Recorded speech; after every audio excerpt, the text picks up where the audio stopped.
there was basically what they did, which I really liked and recommend everyone, is putting on one page, sort of just a Word document with 2 pages. I think it's maximum 2 or 3 pages for every evidence piece.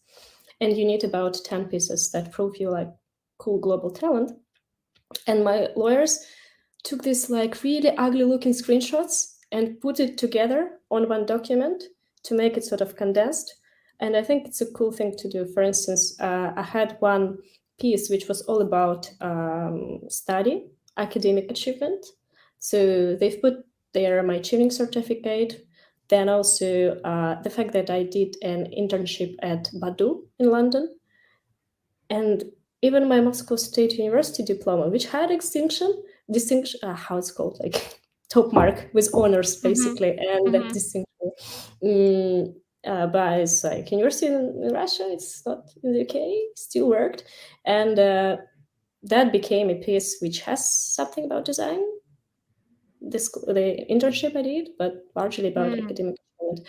Plus, there was a whole piece about media, and there was a blend of things I used to do as a journalist and things I wrote as a designer, because there were a few stories that were relevant in a way because they were about tech. For instance, I interviewed the founder of WhatsApp, which is cool, super rare. He doesn't give interviews, but how does it connect with design? Kind of does, because it was about product he built and all that. And plus, there on the same Word document, there were screenshots from other stories. For instance, my classmate at the University of Westminster, an Indian girl, she decided to interview me for some website like Women something. Like, it's basically about feminism stuff. And she wanted to talk to me as a tech journalist, how hard it is to be a tech journalist in this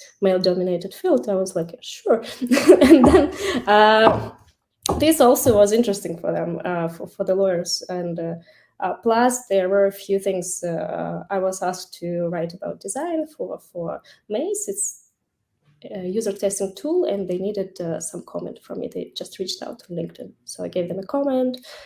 Plus, my former colleague from Moscow reached out. She wanted my story of switching from journalism to design to be on VCRU, which is called Russian TechCrunch, but it's just like, well, a Russian website which is not known in the UK. So it's the word, and all this put together.